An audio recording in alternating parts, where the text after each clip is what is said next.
അവർക്കാർക്കും അത് പ്രശ്നമല്ല. ഇസ്ലാമിന്റെ ആദർശങ്ങളെ വലിച്ചെറിയുന്ന ഇന്ന് പത്രത്തിൽ കണ്ടത് കണ്ണൂർ ഭാഗത്ത് നിന്ന് കുറെ വിദ്യാർത്ഥികളെ പോലീസ് പിടിച്ചുവത്രേ. അവിടുത്തെ എല്ലാ ബീച്ചുകളിലും പർദ്ദയിട്ട കുറെ കുട്ടികളെ കാണാം. ഇതിനു മുമ്പ് നേരത്തെ ഇത് ആലപ്പുഴയിലും ഈ വാർത്ത കേട്ടിട്ടുണ്ട്. പോലീസുകാർ നോക്കുമ്പോ +1 +2 പഠിക്കുന്ന പെൺകുട്ടികൾ യൂണിഫോമിന് മുകളിൽ പർദ്ദയിട്ടുണ്ട്. കാമുകന്മാരോടൊത്ത് ചുറ്റിക്കറങ്ങുകയാ. നാടിന്റെ നാനാഭാഗത്ത് അധപതനത്തിന്റെ അധമഭാവ തലങ്ങളിലേക്ക് ലോകം നടന്നു പോകുമ്പോ അറിയാതെ ഞാൻ ചോദിച്ചു പോവുകയാ, ഇവിടെയാണ് എന്ത് വെച്ചു പോയി എന്ന് ചർച്ച ചെയ്യുമ്പോ എന്താണ് സംഭവിച്ചതെന്ന് തിരിഞ്ഞു നോക്കുമ്പോ ഈ സമൂഹത്തിന് എന്ത് വെച്ചു പോയി, ഇവിടുത്തെ യുവാക്കൾക്ക് എന്ത് വെച്ചുപോയി, ഈ പ്രിയപ്പെട്ട സഹോദരിമാർക്ക് ആയിഷ റളിയല്ലാഹു അൻഹ അടക്കമുള്ള ഹഫ്സ റളിയല്ലാഹു തആല അടക്കമുള്ള പൂർവസൂരികളായ പണ്ഡിത പ്രഭുക്കന്മാരുടെ മണവാട്ടിമാര് കാണിച്ചു തന്ന ആ പാതയിലൂടെ സഞ്ചരിക്കേണ്ട പെങ്ങളെ, ആ പാതയിലൂടെ നടക്കേണ്ട പെങ്ങളെ, അല്ലാഹുവിന്റെ റസൂലിന്റെ സ്വർഗത്തിലേക്ക് പോകേണ്ട പെങ്ങളെ, ആ ഒരവസ്ഥയിലേക്ക് പെണ്ണുങ്ങൾ പോകേണ്ടതിന് പകരം ഈ സഹോദരിമാർക്ക് എന്ത് പറ്റി എന്ന് നമ്മുടെ ചർവണം നടത്തുമ്പോ അവസാനം എത്തി നിൽക്കുന്നത് മുത്തു റസൂലിന്റെ ബാക്കി വാക്കുകളിലേക്ക്. അല്ലാഹുവിന്റെ റസൂല് പറഞ്ഞു, സഹാബാ, കാലഘട്ടത്തിൽ നിങ്ങള് മലവെള്ളപ്പാച്ചിലെ ചണ്ടികളെ പോലെ ദുർബലരായിരിക്കും. അതോടൊപ്പം തന്നെ എന്ന് പറയുന്ന മാരകമായ രോഗം നിങ്ങൾക്ക് പിടിപെടുമെന്ന് അല്ലാഹുവിന്റെ റസൂല് മുന്നറിയിപ്പ് നൽകിയ രോഗമേതാ? വഹിൻ എന്ന് പറയുന്ന മാരകമായ രോഗം പിടിപെടുമത്രേ. എന്താ വഹിൻ എന്നറിയോ? അല്ലാഹുവിന്റെ റസൂല് പേടിക്കാൻ പറഞ്ഞ രോഗം ക്യാൻസർ അല്ല. ക്യാൻസറും ബ്രെയിൻ ട്യൂമറുമോ എയ്ഡ്സോ എബോളയോ അല്ല. അല്ലാഹുവിന്റെ റസൂല് എയ്ഡ്സ് വന്നവരുണ്ട്, എബോള വന്നവരുണ്ട്, ക്യാൻസർ വന്നവരുണ്ട്, ട്യൂമർ വന്നവരുണ്ട്. ആ രോഗമൊക്കെ വന്നാൽ ഒരു മുത്തക്കിയായ മനുഷ്യന് ക്യാൻസർ കൊണ്ട് പരീക്ഷിച്ചാൽ അതിലെങ്ങാനും അവൻ മരിച്ചു പോയാൽ അല്ലാഹുവിന് നാളെ സ്വർഗത്തിൽ അതിനേക്കാൾ വലിയ പ്രതിഫലം കൊടുക്കുമെന്ന് ലോകൈക ഗുരു നബി മുഹമ്മദ് മുസ്തഫ. ലോകൈക ഗുരു നബി മുഹമ്മദ് മുസ്തഫ അല്ലാഹു സുബ്ഹാനഹു വ തആല മനസ്സിലാക്കാനുള്ള ബോധം നൽകി അനുഗ്രഹിക്കുമാറാകട്ടെ. മുസ്ലിം സമൂഹത്തോടും അവരെ ബാധിച്ചാൽ ഗുരുതരമാകുന്ന ഒരു രോഗം ആ കാലഘട്ടത്തിൽ അവർക്ക് വഹിൻ എന്ന മാരകമായ രോഗം ബാധിച്ചിട്ടുണ്ടാവും. ആ മാരകമായ രോഗത്തിന് സമൂഹം അടിപ്പെട്ടിട്ടുണ്ടാവും. അല്ലാഹു നമ്മളെ രോഗത്തിൽ നിന്ന് കാക്കട്ടെ. ആമേ പറയാ, ഒരു വർത്താനം പറയാനുള്ള സമയമില്ല, ഉള്ള സമയത്തും അത് പറയാം, അത്രേ ഉള്ളൂ. അതുകൊണ്ടാണ് ഞാൻ നിർത്താതെ പോണത്. 10:30 തീരണ ഈ സദസ്. അപ്പൊ ഉള്ള സമയം പരമാവധി പ്രയോജനപ്പെടുത്തുക. അള്ളാഹു നമുക്ക് തൗഫീക്ക് നൽകട്ടെ. ഏറ്റവും പ്രധാനപ്പെട്ട ഒരു രോഗം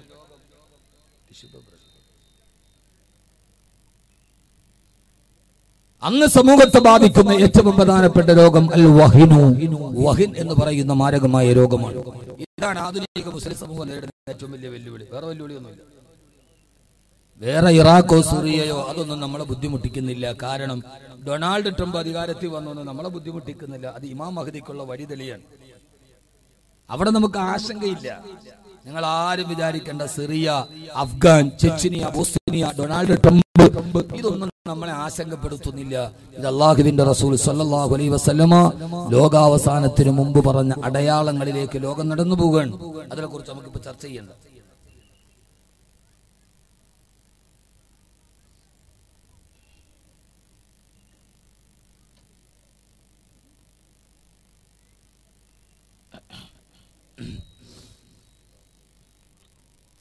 ഏതാണ് മാരകമായ രോഗം? ക്യാൻസറോ, ബ്രെയിൻ ട്യൂമറോ, എയ്ഡ്സോ, എബോളയോ ഇതൊന്നും പ്രശ്നമല്ല. അത് അള്ളാഹു ഇച്ഛിക്കുന്നവർക്ക് വരും. കാരണം ദുനിയാവിൽ ആർക്കും വരാം. അള്ളാഹു അവനാണ് ഷാഫി, അവനാണ് കാഫി, അവനാണ് മുആഫി. അത് ഉദ്ദേശിക്കുന്നവർക്ക് ശിഫയാവാം. അള്ളാഹു നമ്മുടെ എല്ലാ രോഗികളുടെയും രോഗങ്ങളെ അള്ളാഹു ശിഫയാക്കി കൊടുക്കട്ടെ. ഇങ്ങനെ ആമീൻ പറയണേ. എന്നിട്ട് മനുഷ്യന്മാർ അള്ളാഹു നമുക്കെല്ലാവരുടെയും എല്ലാ മാരകമായ രോഗത്തെയും അള്ളാഹു സുബ്ഹാനഹു വ തആല പൂർണ്ണ ശിഫയാക്കി തരുമാറാകട്ടെ. അങ്ങനെ ആമീൻ പറയാം. ഉടമയോട് അടിമ ചോദിക്കുമ്പോ വേണോന്ന് പറഞ്ഞു ചോദിക്കണം. ഇതൊരു ആമീൻ പറയാം. ആമീൻ വേണേത്താ, അത് പറ്റില്ല. നമ്മൾ ഉടമയോടാണ് ചോദിക്കുക, നമ്മൾ അടിമയാണ്. അപ്പൊ അടിമകൾ ഉടമയോട് ചോദിക്കുമ്പോ ആ ചോദ്യത്തിന് നന്നായിട്ട് ചോദിക്കണം. അള്ളാഹു നിനക്ക് സന്തോഷമുണ്ടെങ്കിൽ നിനക്ക് സൗകര്യം ഉണ്ടെത്താ അങ്ങനെ ചോദിച്ചാൽ കിട്ടുമോ? ആമീൻ. പടച്ചവനെ തരണം, തന്നാലല്ലാതെ ഞങ്ങൾ തിരിച്ചു പോയില്ല അള്ളാഹുവേ. ആ രീതിയിൽ ചോദിക്കണമെന്ന് നബിയുനാ റസൂലുള്ളാഹി സ്വല്ലല്ലാഹു അലൈഹി വസല്ലം. ഒരു സത്യവിശ്വാസി ദുആ ചെയ്യേണ്ടത് ഇങ്ങനെയാണ്.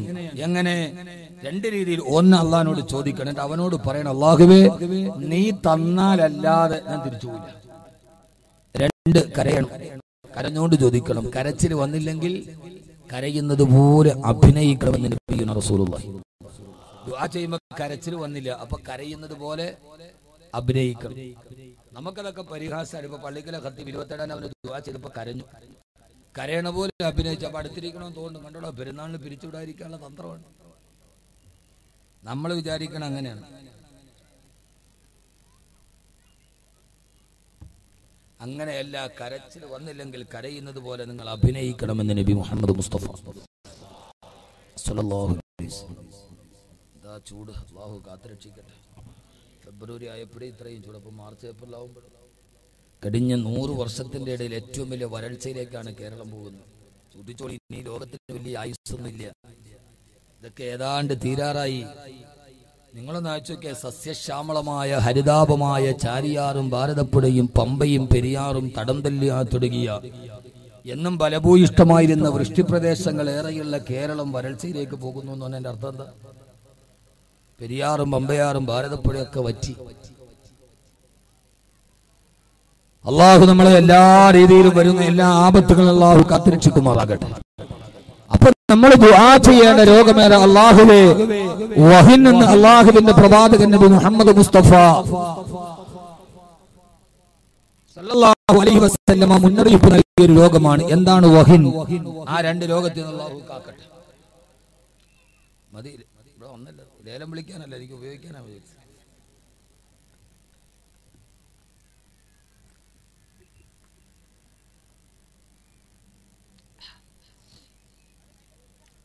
എന്താണ് വഹിന് എന്ന് പറഞ്ഞാൽ എന്താണ്?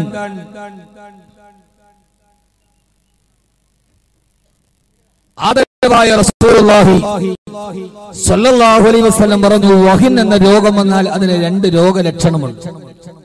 ആ 2 ലക്ഷണങ്ങൾ ഇൻഷാ അല്ലാഹ് നമുക്ക് പറയാം. അല്ലാഹു അതിൽ നിന്ന് നമ്മളെ കാത്തുരക്ഷിക്കട്ടെ. അത് മാറിയാലല്ലാതെ മുസ്ലിം സമൂഹത്തിന്റെ ഈ ബുദ്ധിമുട്ട് മാറില്ല. അത് മാറണം മുസ്ലിമീങ്ങളുടെ മനസ്സിൽ നിന്ന്. അല്ല, നമ്മൾ മുഖം നന്നാവാത്തതിനെ കണ്ണാടിയെ കുറ്റം പറഞ്ഞിട്ട് കാര്യമില്ല. ആദ്യം മുഖമാണ് നന്നാക്കണം. മുഖം നന്നാവാത്തതിനെ കണ്ണാടി മോശമാണെന്ന് പറഞ്ഞിട്ട് കാര്യമുണ്ടോ? ഉണ്ടോ? എന്റെ മുഖം നന്നായില്ല, കണ്ണാടി ഈ കണ്ണാടി മോശമാണ് എന്ന് പറഞ്ഞിട്ട് കാര്യമുണ്ടോ? നമ്മൾ നമ്മുടെ തെറ്റല്ല അംഗീകരിക്കേണ്ടത്. ഒരാൾ ആക്സിഡന്റിൽ പെട്ട് വണ്ടി പോയി പോസ്റ്റ് ഇടിച്ചു. അപ്പൊ അയാൾ വന്നിട്ട് എന്റെ പൊന്നുസ്താദെ, രാത്രിയിൽ ഞാൻ വണ്ടി ഇങ്ങനെ ഓടിച്ചോണ്ട് വരുമ്പോ റോഡിന്റെ അരികെ വന്ന പോസ്റ്റ് വന്ന് എന്റെ കാറിൽ ഒരൊറ്റ ഇടി. അവൻ പറയാനായിട്ട് നമ്മൾ വിശ്വസിച്ചു. ഉസ്താദ്, ഞാൻ ഓടിച്ചോണ്ട് പോകുമ്പോൾ റോഡിന്റെ അരികിൽ നിന്ന് പോസ്റ്റ് വന്ന് എന്റെ കാറിൽ ഒരൊറ്റ ഇടിച്ചു. അപ്പോൾ ഇവൻ പോയി പോസ്റ്റ് ഇടിച്ചല്ല. നമ്മളെപ്പോഴും മറ്റൊന്നിനെ കുറ്റം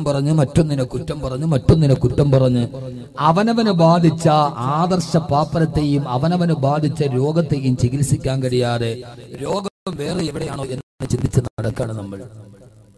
തുഞ്ചത്തെഴുത്തച്ഛൻ പറഞ്ഞതുപോലെ, ചക്ഷുശ്രവണ ഗളസ്തമാം ദർദുരം ഭക്ഷണത്തിന് അപേക്ഷിക്കുന്നത് പോലെ.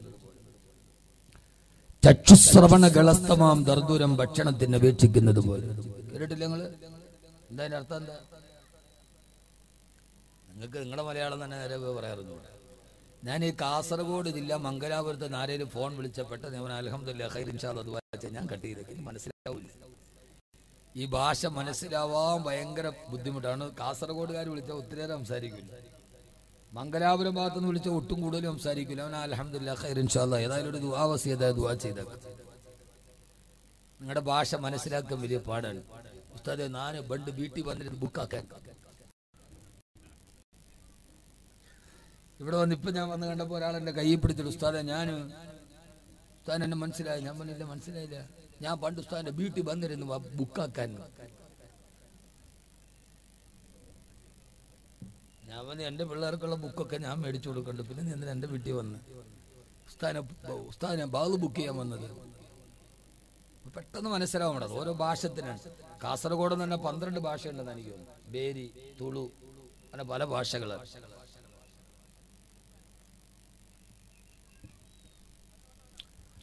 അല്ലാഹു സുബ്ഹാനഹു വ തആല തൗഫീഖ് നൽകി അനുഗ്രഹിക്കുമാറാകട്ടെ.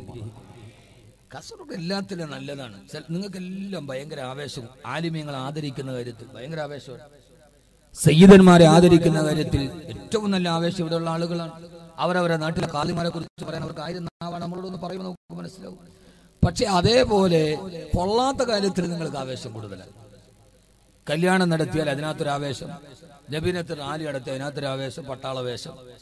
ഇപ്പൊ ഈ അടുത്ത സമയത്ത് ഫേസ്ബുക്കിൽ ഒരു കാസർഗോഡ് ബൈക്ക് ഒരു നബിദിന റാലി ഞാൻ കണ്ടു. ഫുള്ള് ഹമ്മർ, ബെൻസ്, ഓടി, ഇത് മാത്രമേ ഉള്ളൂ. ഇവിടെ ഉണ്ടാക്കിയ വണ്ടിയൊന്നുമില്ല. എല്ലാത്തിലും നമുക്കൊരു എന്താ പറയാ. എന്നിട്ട് അതിന്റെ ഡോറൊക്കെ തുറന്ന് ആ ഡോറിന്റെ മുകളിൽ 2 പേര് കയറിയിരുന്ന് ഒരു അറബി താടിയൊക്കെ വെച്ച് ഒരു കമീസൊക്കെ ഇട്ട് പിന്നെ ഒന്ന് ആട്ടി. ഇതൊക്കെയാണ് നബിദിന റാലി. നബിദിന റാലി എന്ന് പറഞ്ഞാൽ ആ നാട്ടിലെ മദ്രസ വിദ്യാർത്ഥികൾ, മഹല്ല് ഭാരവാഹികൾ, സയ്യിദന്മാർ, ആലിമീങ്ങൾ റോഡിന്റെ സൈഡിലൂടെ ഗതാഗത തടസ്സം ഉണ്ടാക്കാതെ ബുറുദ ഓടി തവസ്സൽനാ ബിസ്മില്ലാ എന്ന് ഓതി അല്ലാഹുവിന്റെ റസൂലിന്റെ ജന്മദിനത്തിൽ സന്തോഷം പ്രകടിപ്പിക്കേണ്ട ഒരു ആത്മീയ സാന്നിധ്യമാണ്. അതിനെ നമ്മൾ എന്തിനാ വികലമാക്കുന്നത്? ഞാൻ പറഞ്ഞ മനസ്സിലാവണില്ല? ഉണ്ടോ ഇല്ലയോ? നിങ്ങൾ എന്നെ ഇങ്ങനെ തുറച്ച് നോക്കുന്നു വല്ലതും ചെയ്യോ? ഈ കൊലപാതക കേസൊക്കെ നടത്തിയ 13 ജില്ലയിലും കുത്തേറ്റാൻ വരിക. കാസർഗോഡ് മിറ്റതും വെടിയേറ്റാൻ വരിക. ഇവിടെ കൊലപാതകങ്ങളൊക്കെ ഉണ്ട്, വെടിയേറ്റു എന്നാണ്. ബാക്കി 13 ജില്ലയിലും കുത്തേറ്റ് മരിച്ചു, അടിയുടെ ഇടിയുടെ ഇടയിൽ മരിച്ചു. ഇവിടെയൊക്കെ മരണം. അടുത്ത സമയത്ത് ഒരു ചെറുപ്പക്കാരൻ പോക്കെടുത്ത് വെടിവെച്ചെന്ന് കേട്ടു വാർത്തയിൽ. വെടികൊണ്ട് മരിച്ചു എന്നാണ്. അത് വലിയ പേടിയാണ് ഇവിടെ പറയാൻ. എന്നെ നിങ്ങൾ വിചാരിക്കേണ്ട ഒരു പേടിയില്ല പറയാൻ. അള്ളാഹു നമുക്കിത് നമ്മുടെ ദീനിന്റെ കാര്യമാണ്. എന്തിനാണ് കേട്ടിട്ട് മാറ്റേണ്ടാവണം? നമുക്ക് നാളെ മുഅ്മിനായി മരിക്കണം, നല്ലവരായി ജീവിക്കണം. അല്ലാതെ ഒരു വിമർശനമൊന്നും അല്ല. ഒരു ഉസ്താദന്മാരോ ആരും വെള്ളിയാഴ്ച പള്ളിയിൽ പറയുന്നത് ഇതൊന്നും വിമർശനമല്ല. നന്നായി ആത്മീയമായ ഒരു ഔന്നത്യം ഉണ്ടാകണമെന്ന ആഗ്രഹത്തിന്റെ പേരിൽ പറയുന്നതാണ്. അള്ളാഹു നമ്മളെ ഈ രോഗത്തിൽ നിന്ന് കാത്തുരക്ഷിക്കട്ടെ.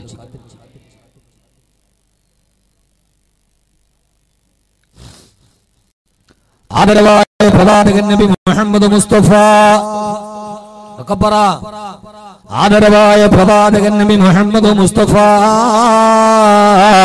സല്ലല്ലാഹു അലൈഹി വസല്ലം അവസാന കാലത്ത് വരുന്ന ഇസ്ലാമിക സമൂഹത്തിൽ ബാധിക്കുന്ന ഏറ്റവും വലിയ ദുർബലതയെ കുറിച്ച് പറയുമ്പോ അല്ലാഹുവിന്റെ റസൂൽ പറഞ്ഞു, ആ കാലഘട്ടത്തിൽ നിങ്ങൾക്ക് വഹിൻ എന്ന് പറയുന്ന മാരകമായ രോഗം നിങ്ങളുടെ ഹൃദയത്തെ ബാധിച്ചിട്ടുണ്ടാവാം. സഹാബത്ത് ചോദിച്ചു, നബിയേ മൽ വഹിനു യാ റസൂലല്ലാഹ്, മൽ വഹിനു യാ റസൂലല്ലാഹ്. വഹിൻ എന്ന് പറഞ്ഞാൽ എന്താണ് നബിയേ? അവസാന കാലഘട്ടത്തിൽ ജീവിച്ചിരിക്കുന്ന ഇസ്ലാമിക സമൂഹത്തെ അപഗ്രഥിക്കുന്ന വഹിൻ എന്ന് പറയുന്ന മാരക രോഗമാണ് എന്താണെന്ന് ചോദിക്കോ. അല്ലാഹുവിന്റെ റസൂൽ പറഞ്ഞ മറുപടി സദസ്സിനോട് ഞാൻ പങ്കുവെക്കുക. അല്ലാഹുവിന്റെ റസൂലിന്റെ മറുപടി സല്ലല്ലാഹു അലൈഹി വസല്ലം, വഹിൻ എന്ന് പറഞ്ഞാൽ ഹുബ്ബു ദുനിയാ വ കറാഹിയത്തുൽ മൗത്ത്. ഒന്നീ ദുനിയാവിനോടുള്ള അതിരറ്റ ഭ്രമമാണ്, ഈ ദുനിയാവിനോടുള്ള അതിരറ്റ അത്യാഗ്രഹമാണ്. ഇസ്ലാമിക സമൂഹത്തിന്റെ ഹൃദയത്തിലേക്ക് ഭൗതികമായ ലോകത്തിനോടുള്ള അത്യാഗ്രഹം ആസക്തിയും വർദ്ധിച്ചു വന്നാൽ, എന്നാൽ ഈ ദുനിയാവേദ അല്ലാഹു സുബ്ഹാനഹു വ തആല ലോകത്തെ ഏറ്റവും നശ്വരമാണെന്ന് പറഞ്ഞ ഏത് സമയത്തും അവസാനിക്കുമെന്ന് പറഞ്ഞു പോയ അള്ളാഹുവിന്റെ ഏറ്റവും വലിയ നിസ്സാരമായി പറഞ്ഞു പോയ ദുനിയാവുണ്ടല്ലോ, ആ ദുനിയാവിനെ ആരെങ്കിലും സ്നേഹിച്ചാൽ ദുനിയാവിനോടുള്ള അതിരട്ട ആഡംബര ഭ്രമം ഇസ്ലാമിക സമൂഹത്തിന്റെ ഹൃദയത്തെ കീഴടക്കിയാൽ കാസർഗോഡ് ചെറുപ്പക്കാരാ, ഈ അതിരട്ട ആഡംബരത്തോടുള്ള ഭ്രമമല്ലേ, മറ്റൊരുത്തന്റെ മുമ്പിൽ വലുതാകാനുള്ള ആഗ്രഹമല്ലേ നമ്മുടെ ഹൃദയത്തെ ഇന്ന് മരിച്ചുകൊണ്ടിരിക്കുക. എന്നാൽ ദുനിയാവാരാ മരുഭൂമിയിലൂടെ, മദീനത്തിന്റെ മരുഭൂമിയിലൂടെ നടന്നു പോകുമ്പോ ചത്തുപിടിച്ചു നാറിക്കിടക്കുന്ന ഒരു നായുടെ ശവശരീരം കണ്ടപ്പോ അല്ലാഹുവിന്റെ റസൂൽ ചോദിച്ചു, സഹാബ ആരാണ് ഒരു ദീനാർ വന്നിട്ട് ഈ പുറത്തു കിടക്കുന്ന നായുടെ ശവശരീരം വാങ്ങിക്കുക? അതിന്റെ ദുർഗന്ധമേറ്റു നാസാരന്ധങ്ങളിലേക്ക് ആ പുതുപുടുത്ത ശരീരത്തിന്റെ ദുർഗന്ധം വന്നപ്പോ മൂക്കുപൊത്തിയിട്ട് അല്ലാഹുവിന്റെ റസൂൽ ചോദിച്ച മറുപടിയായി സഹാബത്ത് പറഞ്ഞു, യാ റസൂലല്ലാഹ്, ഇത് ജീവനുള്ളപ്പോൾ പോലും ഒരു ദീനാർ വന്ന് ഞങ്ങളിത് വാങ്ങിക്കില്ല. പിന്നെ ചത്തുപുരത്ത് നാറിക്കിടക്കുന്ന ഈ നായ ആരാണ് വില കൊടുത്ത് വാങ്ങിക്കുന്നതെന്ന് ചോദിച്ചപ്പോ അവരുടെ ഭൗതിക പ്രേമത്തിനോടുള്ള ആഗ്രഹത്തിന് വിരാമമിടാണ് ഒരു ഫിലോസഫറിനെ പോലെ ഒരു ചിന്തകനെ പോലെ ഹബീബായ നബി തങ്ങൾ ചോദിച്ചു സഹാബാ,